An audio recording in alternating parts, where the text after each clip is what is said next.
What is good, Raider Nation, man? So today I got us a good, official, first Las Vegas Raiders mock draft. 7-round mock draft, man. Let's get into it.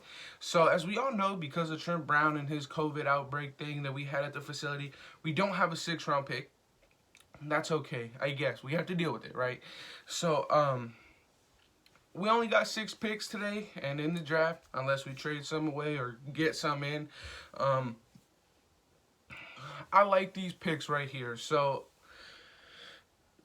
at 17, who do you guys? I want you guys to tell me who do you guys think is our go. So at 17 in this draft, we had somebody who we thought was all gonna go in the top 10, slide to 17, and he is a defensive player. We got linebacker out of Penn State, Micah Parsons. I do believe that this can happen. Going off his talent-wise, if he's there, you pick him up. But the reason why this could happen, that he could slide down, is there's been reports that he's not the best locker room guy, or he sometimes, just does some crazy stuff. I think it's just for the simple fact he's in college. I don't think he's like a bad person or anything like that. I think he's just in college having fun, and some people are trying to blow it out of proportion, and it's hurting his stock. It is hurting his draft stock. But in our case, if he fell to 17, you take him. If he's not there, you get Jeremiah Owusu-Koramoah. Simple as that. If any of those 2 linebackers are there, you grab them. Pretty simple. At pick 49, a guy whose draft stock after the Senior Bowl completely skyrocketed, who we all thought, oh, we can get in the 4th round, good depth, he's going to be a sleeper pick, he's going to be able to burst onto the scene. But not no more. Everybody's seen him at the Senior Bowl. Mayock seen him at the Senior Bowl, Gruden Sr. at the Senior Bowl, and all the other 31 GMs also seen this kid at the Senior Bowl. And that's safety Richie Grant from UCF. I really like this guy. He reminds me a lot of Jonathan Abram. A lot. In the sense that very fast and he wants to hit you. That's what Jonathan Abram is. This guy right here is a little bit better in coverage than Jonathan Abram is. The reason why he is a 2nd-round pick and Jonathan Abram was a 1st-round pick is the college. He played for UCF. That's not the greatest college, and that's what happens a lot of times. You get a lot of guys that are really talented but played in a D2 or just a lower division college, and their draft stock just goes down because of that. But I really like Richie Grant. He will come in he will rotate in a lot. He will. But he will be a rotational guy. He's not going to be a starter, but that is 100% fine, because we all saw how important depth was at the safety position last year. We cannot go in again with Eric Harris as our backup plan. We cannot go in again with Jeff Heath as our best safety. We cannot do that again, unless we want to keep losing games. And me, I do not want that. So you have Richie Grant to back up. He's very versatile. He can play the deep high and he can play lower to the box. He is more closer to a box kind of guy, which is fine. I mean, that's completely fine with me. That works in our new system that we're about to start running. So why not get a guy that fits our system? Pick 80. This is a iffy pick right here, because I will be doing a video later today, going up later today, very soon, with potentially us not having this pick, okay? But if we didn't go out and get the person that I think we should go out and grab, and we do have this pick, this guy right here completely fell into our laps. We all knew him from last year's draft. Actually, I think it was 2019's draft. Interior defensive lineman Marvin Wilson from Florida State. We all remember his name, right? He was coming out as the #1 defensive tackle in that class. And guess what? He went back to school, and that was a 3rd-round kind of guy, because he didn't. He probably was one of those guys that didn't expect to play this year for a COVID year, and for the simple fact that maybe he didn't take it as serious, or he just wasn't trying to run the risk of himself getting, sick or something like that. But we're talking about last year, he was regarded as the one of the best defensive tackles in the class. This year, he's a third-round pick. Pick him up. You take him. You take him. Any guy that has a first-round grade but goes back to school and then comes back and then is only a third, you go out and get that guy. You don't hesitate. He's a guy that once Maurice Hurst is off of his contract,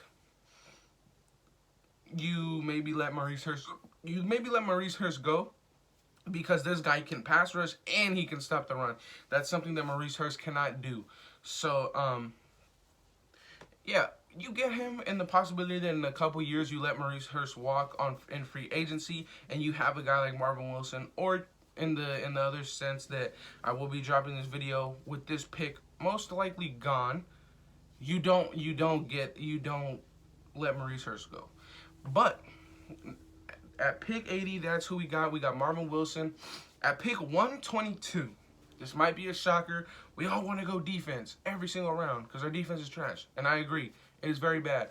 But who is going to be our number 2 back to Josh Jacobs?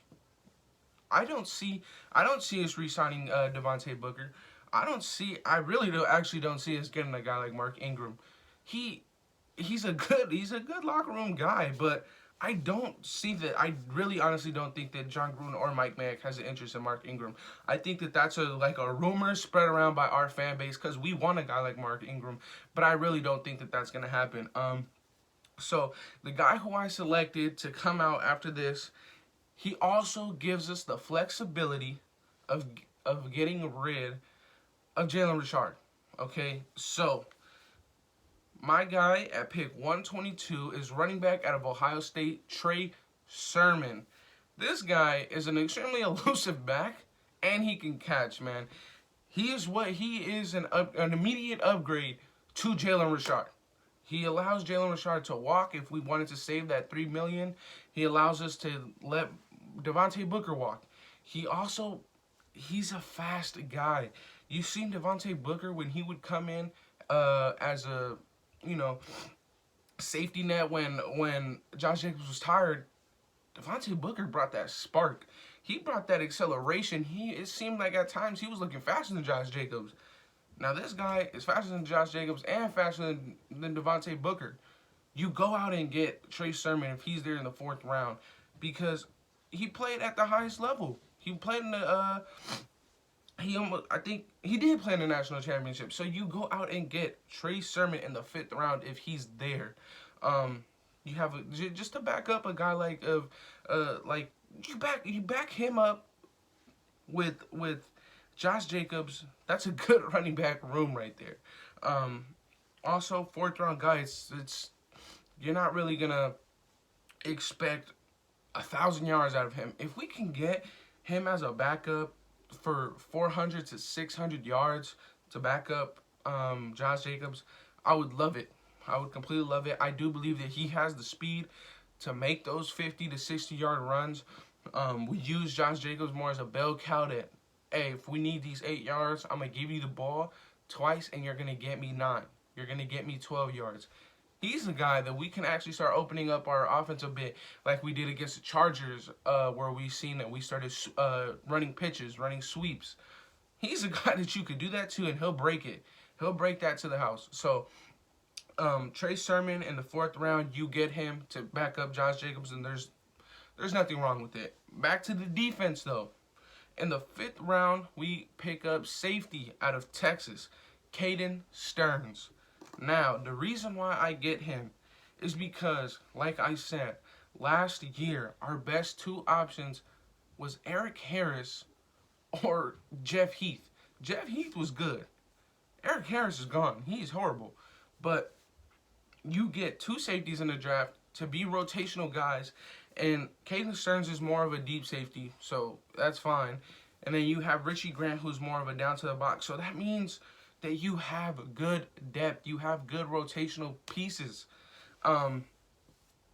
It's pretty simple. I really like the two safeties that I got. One of them, they both complement each other. If they both were ever on the field at the same time, I hope not. But if they were to be both on the same field at the same time, Kayden Stearns would be able to play the deep high, and Richie Grant would be able to play that closer to the box, almost linebacker role. And we don't have the 6th round pick, so our 7th round selection is kind of like our selection in the 2019 NFL draft, where we selected a guy like Quentin Bell, who just had everything physically, the height, the weight, the size, the wingspan. He had everything, but hadn't really put it together, and that's what I'm going with again here. And a guy like Chris Rumpf out of Duke. So he's not coming out of a bad college. He's coming out of a pretty decent college. He's an edge rusher, just like Quinn Bell. I'm trying to make it almost a similar, a guy that has everything, size, speed, but hasn't been able to put it together yet.